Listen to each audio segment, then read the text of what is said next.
Municipal Act. Seeing as there are no open delegations this evening, we will move right into presentations. We've got one presentation this afternoon concerning the capital project prioritization and a 2023 to 2032 capital plan.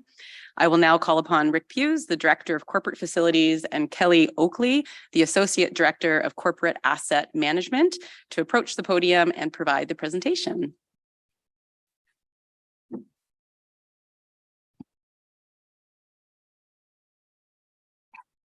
Excuse me.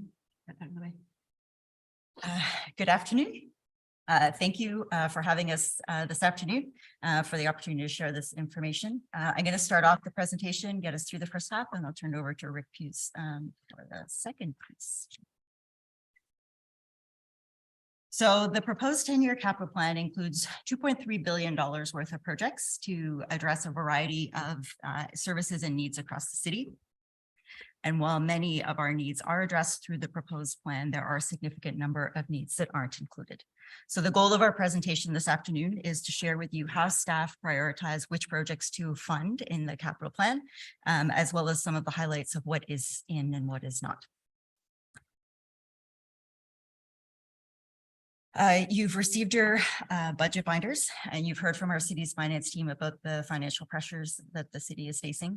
You've created your strategic goals that include a focus on affordability for residents and supporting city services. And I would say that both staff and council agree that, excuse me, the wise use of tax dollars and user fees is absolutely non-negotiable. So then our ability to compare competing needs and direct capital funding where it's most needed is a necessity. The city uses a risk-based prioritization approach to prioritize which projects are the most critical for inclusion in the capital plan. Risk is a product of the likelihood of something occurring multiplied by the consequence of that event. And for renewal projects at the city, that's projects where we are repairing or replacing something that we already own. We consider the probability and consequence of asset failure when we look at those needs. We do a similar analysis for projects that are driven by growth that might improve service levels, or even non-asset-based projects like studies. For those projects, we typically refer to urgency and importance as the factors that we consider, but we multiply them together and we get a criticality score.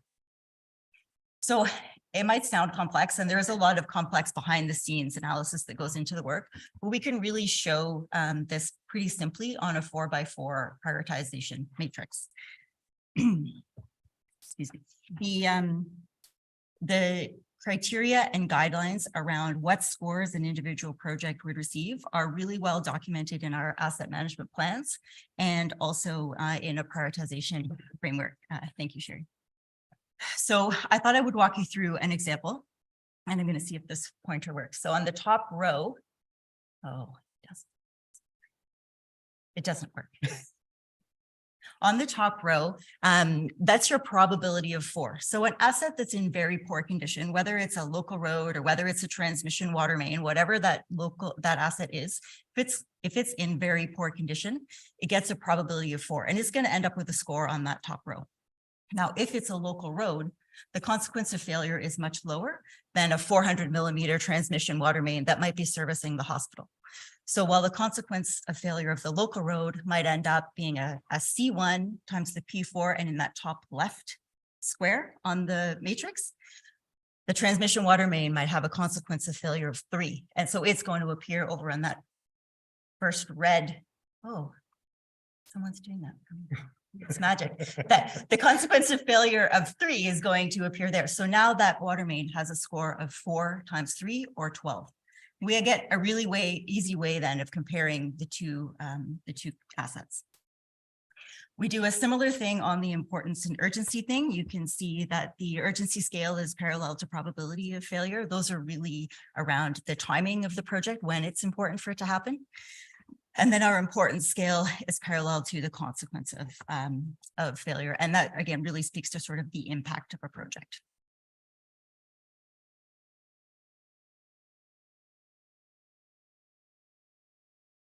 So once we identify the scores for all these projects, we take the most critical ones forward, we put them in our capital plan. But it's actually not quite that simple. We have to look at a whole bunch of other factors.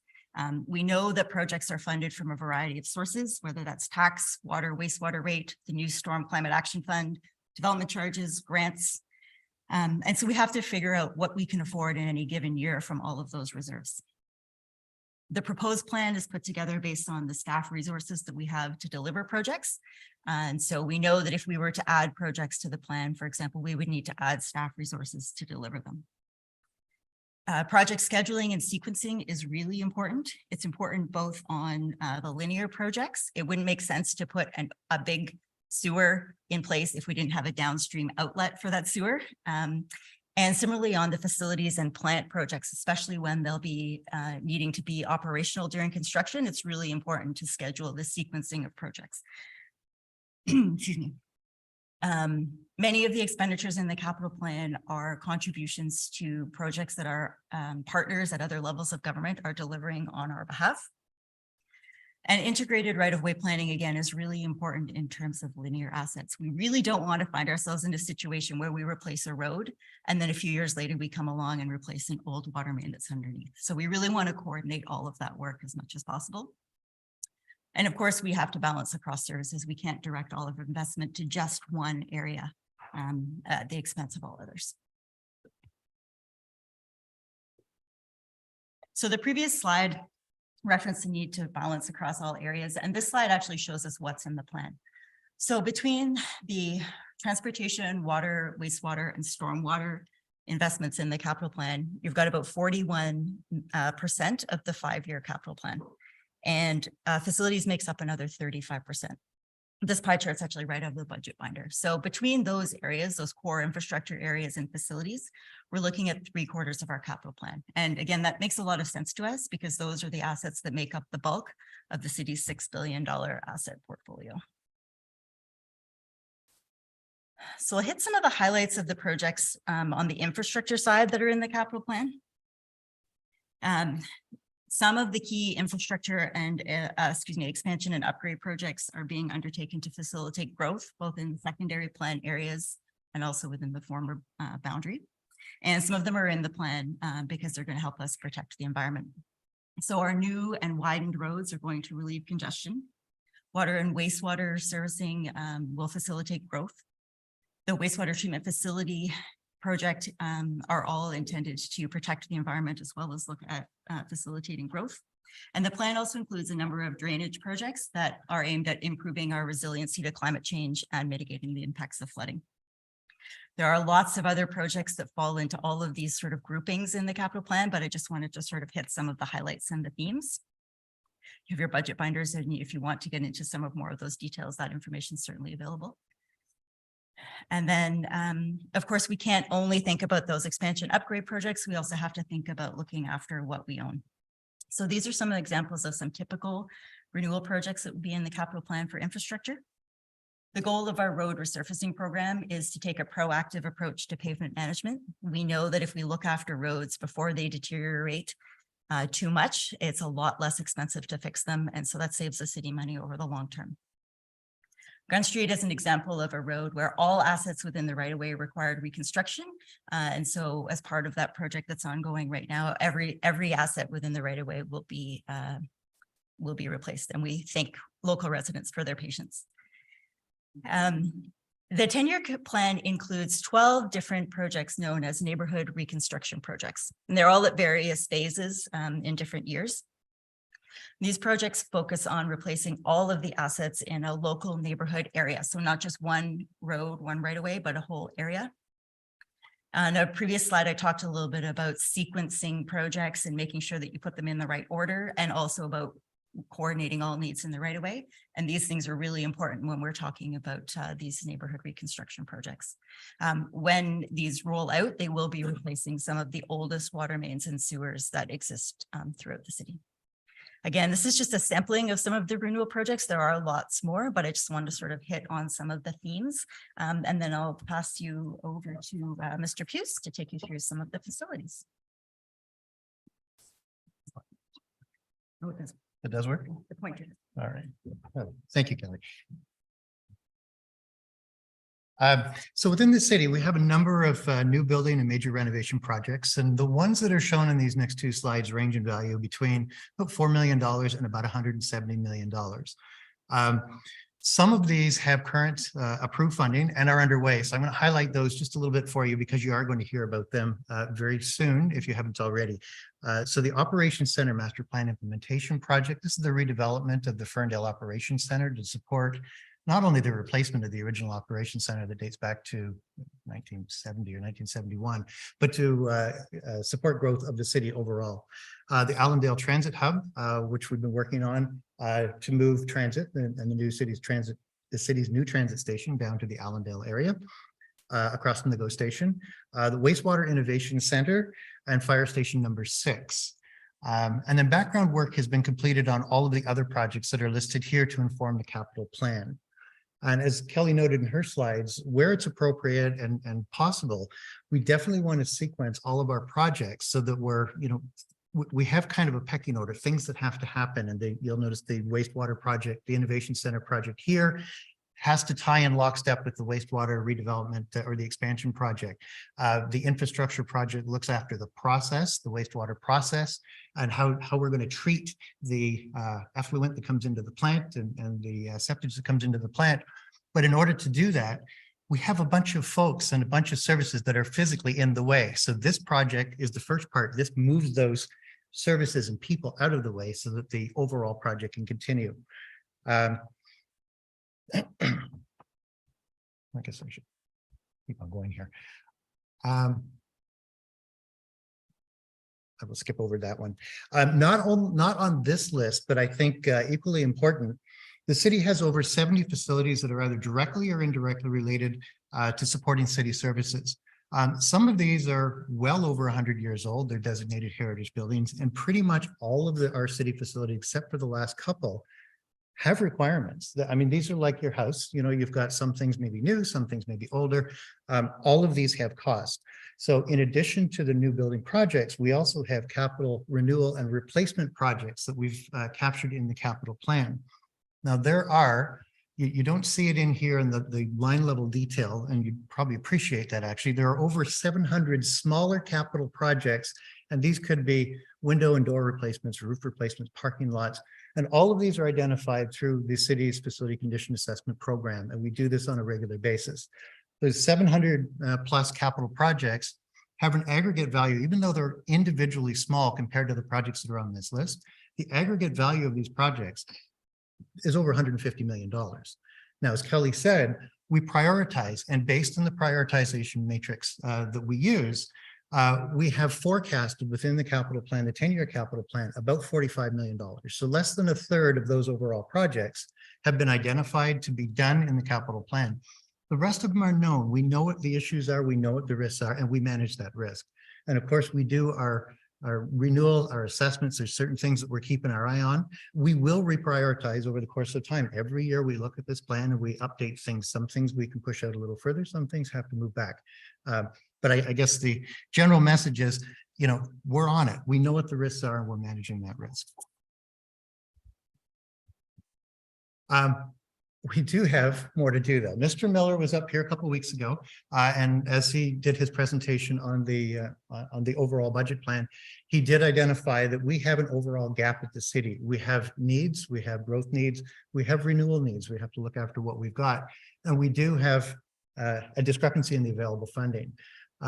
We also have a number of things that we have to do for either environmental reasons or risk mitigation reasons. I guess the general message is that from my perspective, we need to manage all these things, and council needs to be aware of all these things, and we present all of these items to you.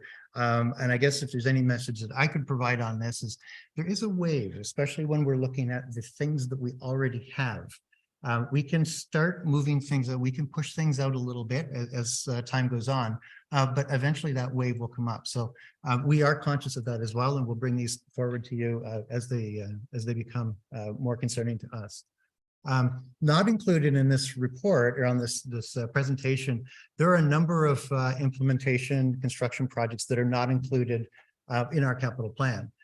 So a number of these include the permanent market and market precinct project that was reviewed by the Market Precinct Committee or Task Force. Last year, I guess it was at this point.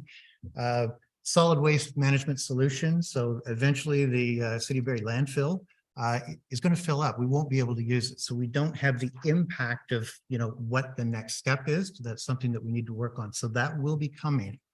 Sadlin Arena expansion, Barrie Community Sports Complex expansion, City Hall addition. There's a number of these projects that we're aware of. We don't have the details sorted out yet. We don't know what the costs of these are going to be. And then we've also got potential requests from external agencies. So RVH, Georgian College, YMCA, others. We know that these are going to come in. We don't know what the value is. And there may be others that come into the city as well. We just need to be conscious of the potential asks that come in. We have a number of key pressures. And I think the first thing is we need to complete work in advance of growth. So we grow and the city is going to grow and we're as we bring in more residents and more businesses, but at the same time, we have to provide the infrastructure. There's no point in building a subdivision if you haven't got roads there and you haven't got water and you haven't got sewer. So that's one of our key pressures is we have to advance some of this work before we can do it. Economic conditions. So the first three here, inflation, scarcity of consultants and contractors, supply chain. These are issues that we deal with every day and they impact our ability to get work done and they definitely impact the cost of work. This is something that we're going to have to work on going forward. It's something that we're conscious of. It's out of our direct control, but we are aware of it. And then, of course, the flip side of that is we're advancing work for growth and that growth could actually slow down. We spoke about the aligning the timing of projects with the need of the community and with other projects that are interrelated. And again, Mr. Miller spoke about the financial constraints of the city, so I won't go through that again. And the level of service conditions. So we have aging infrastructure in some of our buildings and some of our old buildings and roads and sewers. We've already got a plan and those are the ones that have kind of made it to the top of our list now. Those are the ones that we're chipping away at. And I think one of the things that we wanted to highlight here is the deficit of recreation and culture facilities. We have consciously, I think, over the last few years, pushed some of these projects forward. These are very large, they're expensive projects. And for various reasons, we push some of these forward in the capital plan. But we know that as the city continues to grow, we won't be able to support the growth of the city as it exists. And we've also got the Ellendale Recreation Center that we have to do some work on. I mean, it's an old center, it's looking older on the inside and then behind the scenes, there's more stuff that we have to do. So we're conscious of this. One of the things that you might notice, I brought to your attention, I guess, in the capital plan is even when we push projects like this forward for whatever reason, we consciously try wherever we can not to push the purchase of the land forward. So you will see, even if we've had to push a recreation center forward 2, 3, 4 years in the capital plan, we've tried to keep the purchase of the land back for simple reason. Number one, value of land always goes up. And number two, unserviced land is always cheaper than serviced land. So, again, we would recommend anytime going forward that we prioritize the purchase of land, even if we can't afford to build on it, to get that land before it gets any more expensive. That's all I have for the presentation. And any questions or discussion? Thank you to you both for that presentation. I think it's a very timely overview considering most of us are spending our days dissecting the current capital plan budget. So thank you. I'm going to open it up to reference committee members first for questions before going to general members of council. So Councillor Negussie, Deputy Mayor Thompson, and Mayor Nuttall, if you have any questions for Mr. Hughes and Ms. Oakley. Mayor Nuttall. Thank you so much, Madam Chair. First of all, thank you for the presentation. And I must admit that for me, when we're looking at the prioritization of capital projects in the city of Barrie, the presentation is good. Maybe a meatier version of this is better in the sense that I'd really like to understand how all of the pieces fit together. I think that there's, as we look at these pieces, individually, it's easy to both pick positives and negatives, but it's really where they touch each other that we start to see a complete plan for the city of Barrie. To maybe give a little bit of explanation around that is the idea around the sewer and wastewater treatment facility and the different projects that are happening there and how they interconnect. On page 7, I think one of the things that's striking me most here is that, and we're a growth municipality, there's no question about that. But I think that there is always the opportunity to have a discussion about what we want to be, who we want to be, to quote our former mayor, when we grow up. And as I look on page 7, the wastewater treatment facility upgrades and expansion, if there was no development, if we cut development off today, I don't believe that would be required. The Bryan Drive South, congestion on Mapleview sure is already an issue, about to get exacerbated far worse than it is today by increased traffic based on increased development. The Big Bay Point widening, Mackay Road, these are all, even Bunkers Creek with regards to what we commonly refer to as the Osmington lands, the old fairgrounds. There's a lot of growth driven priority in our infrastructure plan. Would you agree with that? Yes. Okay. And we have about $150 million worth of fixes in that same plan. Is that? Sorry, that's on the facility side. That's on the only. facility There side, will also okay. be, I'm sure even more when it comes to the linear infrastructure, the, Okay. the 100-year-old neighborhood, water pipes and that sort of thing. Okay. I guess am I allowed to comment right now, or is it just question? I can't remember, to be honest with You can provide a comment. I guess my overall gut feeling going through the timeliness to the comments from the chair are absolutely correct. I guess in going through the capital plan, I see a lot of projects that are supporting growth. A lot of projects are supporting growth in a time where I don't know what that growth, personally, I don't know what that growth is going to look like or what's actually going to happen based on the headwinds we're facing.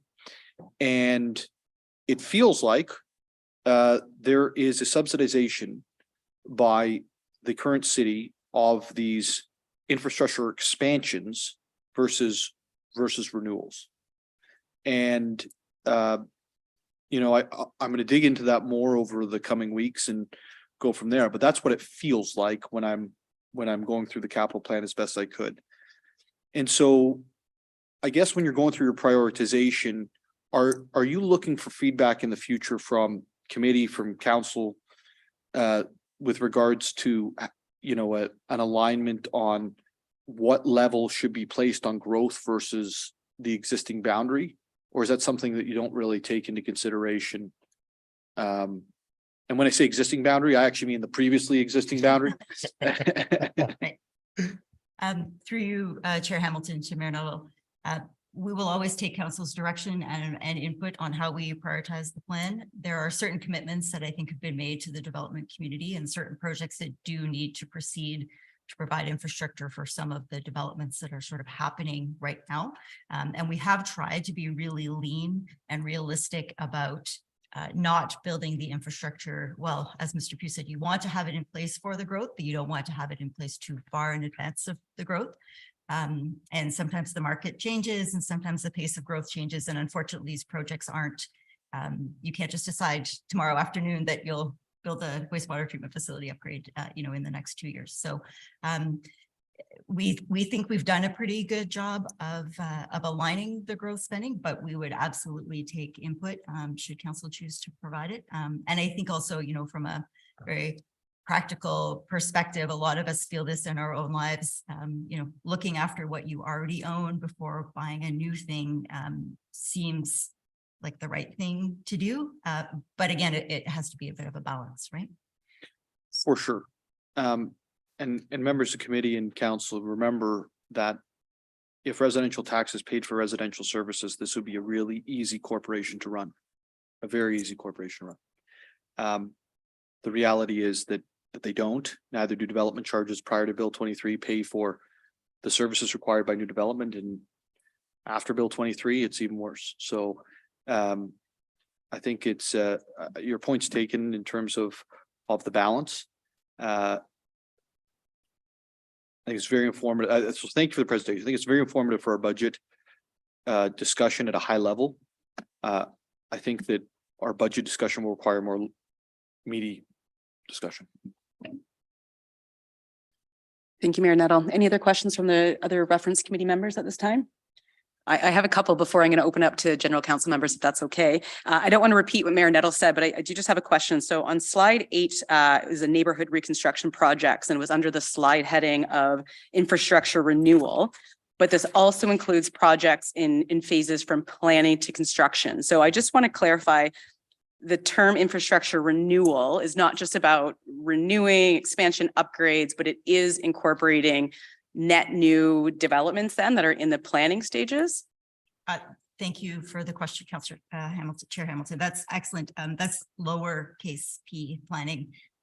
So when we plan a project, right, like when that was intended to be the work that our engineering folks do when we're putting together the planning, not Okay. Stanfield's Thank you. capital P planning. Thank you for that clarification. So then just based on that, so can you clarify that the DERF, so the Designated Infrastructure Renewal Fund, sorry, just learning my acronyms, thank you, the 1%, is that used solely then for the expansion, upgrades and renewals, and it's not used at all for any of new developments to prepare for growth or any of those groundwork that needs to be laid from an infrastructure perspective? Is the DERF used simply for expansion renewal?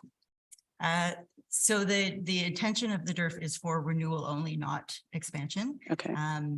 If Mr. Miller were here, he would probably explain it better, but the DERF is a contribution to our tax capital reserve, and the tax capital reserve funds all kinds of projects, primarily all tax funded, not water, wastewater rate, et cetera, but primarily renewal, but for growth projects, for example, there's usually a development charge piece and then another piece that is considered benefit to existing, and the city needs to pick up the cost of that project through our own other revenue sources.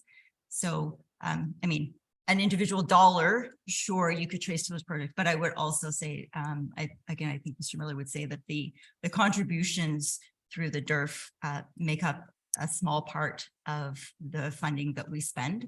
And we spend more on renewal than we do contribute through the DERF. Okay. And so I feel like that's a little bit of a confusing explanation. No, I get it. And I don't want to get too much into the budget because I It's know that will be, intended for as you said, some details in the next conversation, but I just wanted to clarify in my own head how we're defining renewal and what that captures. So probably good for this evening, but maybe some more questions forthcoming on that piece. So thank you. I'm going to keep going if that's okay. I also read in the capital budget binder, but I think it's relevant for today, that the last few years, the cities has a significant unplanned capital carryover from year to year. And I'm just wondering if you can mention what's accounted for that carryover. Sure. So I would say that a lot of it has been to do with over aggressive planning in previous years where we felt that we had resources to complete projects and complications came along.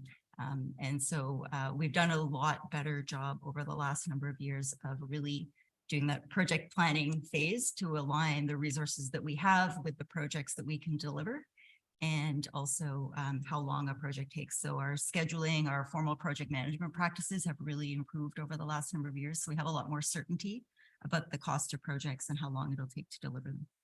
And we are chipping away at that backlog quite significantly. Ms. Deemert's team's done a lot of work to deliver a lot more projects and more realistically plan. Okay. It'd be great to see going forward. Like, I'm just trying to think of, how we sort of monitor and manage the performance of some of these capital projects, right? And just that, how much carryover are we having? What are their timelines? Are we sticking to those? Are we over budget, under budget? So developing some sort of scorecard with some of those key KPIs, I think would be helpful for council to be able to monitor and have better oversight of some of these projects. So council, yes. Chair Hamilton, thank you. I just offer that the council does get a fair amount of reports throughout the year. Great. They will speak exactly to that. Wonderful. Thank you. As a newbie, I'm sure I'll learn a lot as we go along. So thank you very much for clarifying that for me. The prioritization matrix as well that you shared today, I can't remember what slide it was in. Excellent. Is there any thought ever considered to, within the budget, capital budget binder itself, to actually including the score that those projects got so that we could see how they rank from a prioritization perspective? Or would that provide value or not?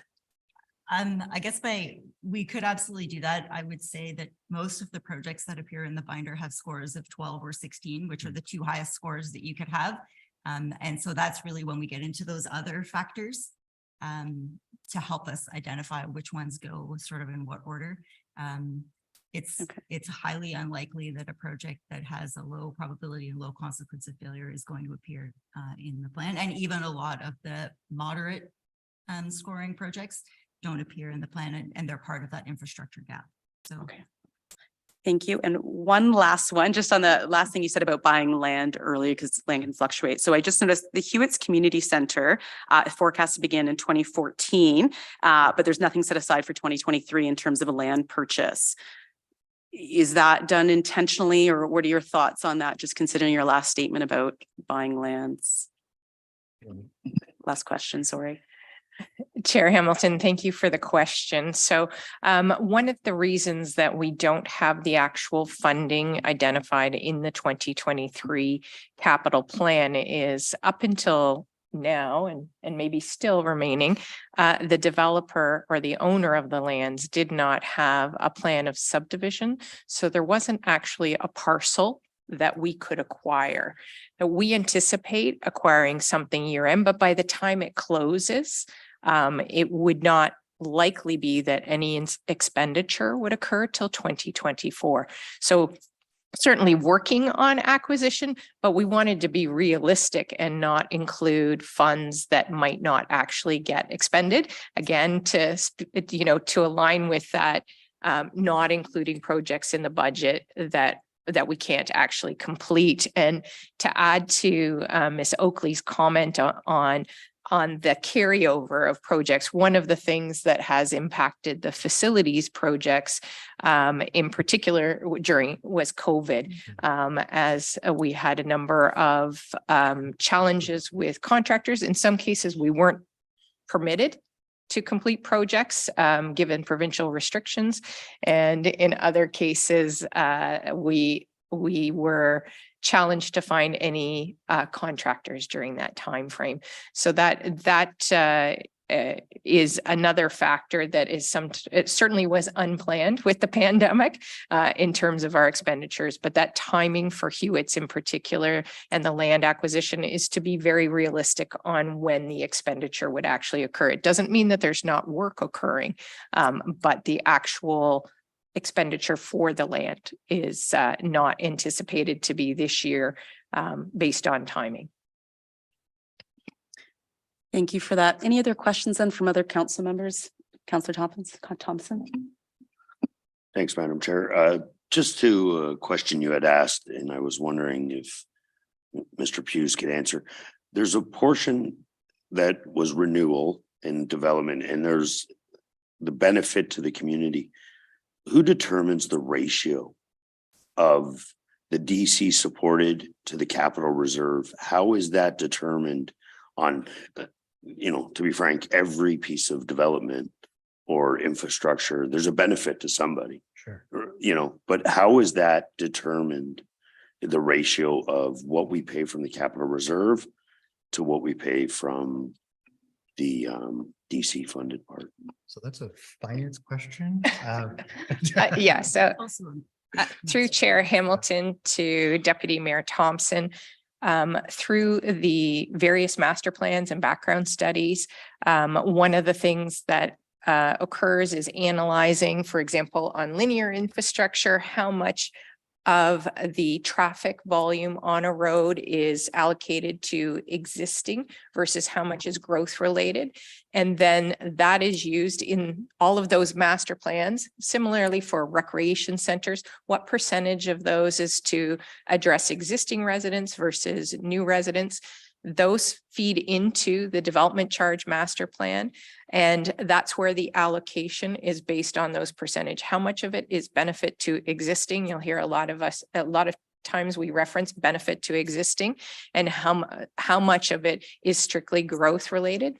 That sometimes is a matter of dispute between the development community and the city, but we and they bring in their consultants to review what percentages of any particular project are required for existing community versus future residents, and then costs are allocated that way. The city has to fund, city taxpayers, existing taxpayers have to fund the benefit to the existing development charges to the extent permitted under the legislation, fund the growth related costs.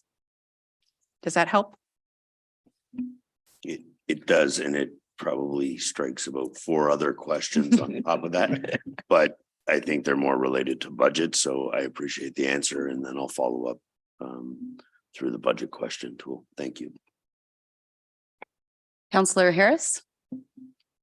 Yeah, thank you, Chair Hamilton. And thank you for the presentation. I really like the prioritization matrix, and it's really helpful when residents ask about why not my street, and it's great to have this weighting. And I really appreciated the answer to your question from Chair Hamilton that what we see in the capital plan are rated 12 to 16. You're seeing the top need. What I'm wondering about, and I've kind of asked this question before, apologies if it's somewhere and I don't know that or I've missed it, but the matrix clearly talks about assets we currently have.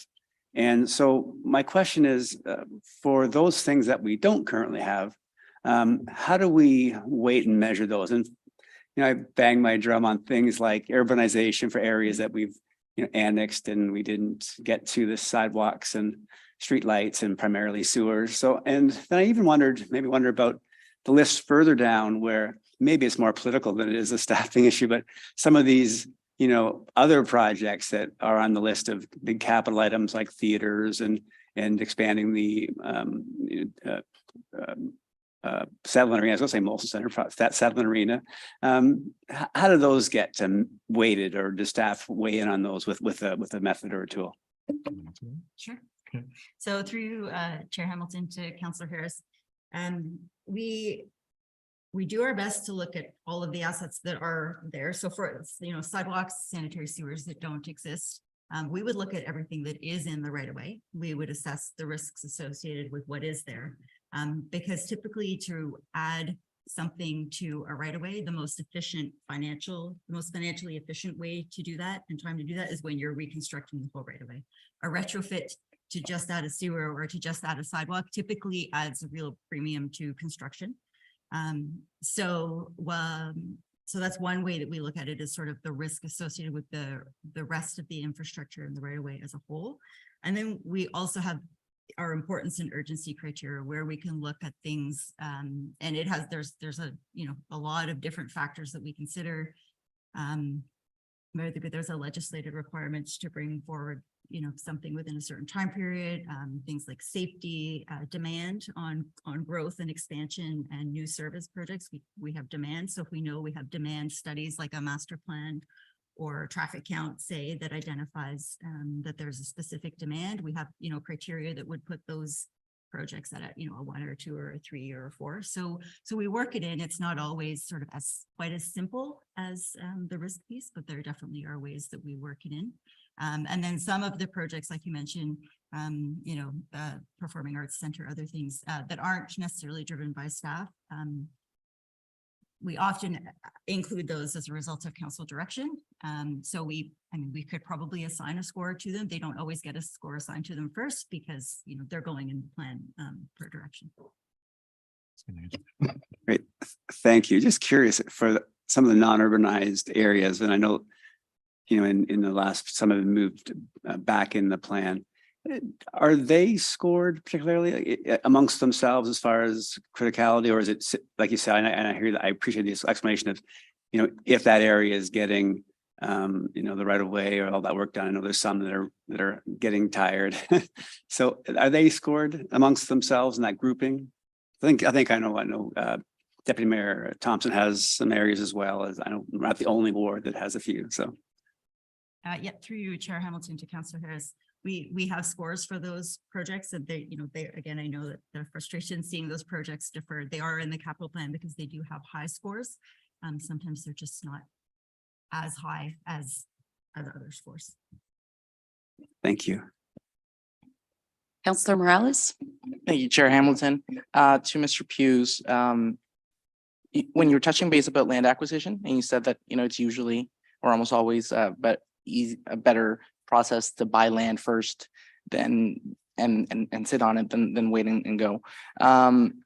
Do we have any tools to assess how that works in a high interest environment? Obviously, municipalities borrow a different rate than your average consumer. So it's, you don't see as many of interest hikes. But is that something that like at in some markets that answer becomes a no instead of a yes? Through Chair Hamilton to Councillor Morales. If we're purchasing land, we're purchasing at market value. So if you're looking on the finance side, is it worth it to buy it now or wait until later and see if the value of the investment is going to go down? I'm sure our finance people do that. Having said that, I do believe we get better rates. I mean, our rates are quite a bit lower than most organizations. So, the inflation that you're going to see on a piece of land, is it going to offset, what we would pay in interest? My guess is yes, but that would be more of a question that I would ask to our finance folks and our investment folks. Okay. Mr. Press, did you want to weigh in on that? Thanks, Chair Hamilton. I would just offer that oftentimes when we are evaluating land purchases, it isn't as much a financial question as it is the linkage of the infrastructure that we're planning. And if you can imagine, as we're building out the city, the sequential events of infrastructure are coming together. The risk of not getting land in time and stopping that project potentially stops all development in a certain area. So while there are certainly times where it is more of just simply a financial consideration, it is more of a logistic consideration for the city as we build out the infrastructure. Because if we are delayed in getting land, and Ms. Peters certainly can speak to when we move to expropriation, those opportunities are really driven by the critical nature of the infrastructure and the timing of that. And delays around that, if we don't have the land in time, are more consequential than simply the cost of the land itself. Okay, perfect. Thank you for that answer. And to you, Chair Hamilton. Yeah, I think that the source of where I asked that from is just the rec center, Southeast Rec Center. Thank you, Ms. McAlpine, for the answer. It kind of helps explain the logic to that. But yeah, I think I think having there been a summer where I connected with my residents by the thousands, I know Chair Hamilton did as well, and a lot of us in the southeast corner, Mayor Nettle. I just want to be able to answer my residents is to like, where's the rec center and where's the land? It's just, there's simple questions, right? And obviously there's technical answers to them. So obviously we need to integrate not only our rec center, but lots of other priorities across the city together. So thanks for that answer. Any other questions? Nope. Well, then thank you to you both for preparing the presentation and taking the time to answer our questions. It's much appreciated. We'll move forward in the agenda then. There are no standing items, no referred items, no advisory committee reports or reports to the committee. So we'll move into agenda item number 7, items for discussion. We have 2 items for discussion to be discussed in closed session concerning a confidential potential land disposition matter, Victoria Street and Innisfil Street, and a confidential acquisition of property matter, Mulcaster Street and Dunlop Street. Can I have a motion to move into closed session? Mayor Nettle? Members of public are excused. Oh, I have to take a vote. Oh, yes. Let's vote. All those in favor on my right, on my left. Excellent. Motion moved passed. And yes. Okay, so we will now be moving into a closed session. We will move into the Sir Robert Barry room. If Mayor Nettle can make it that far. Yeah.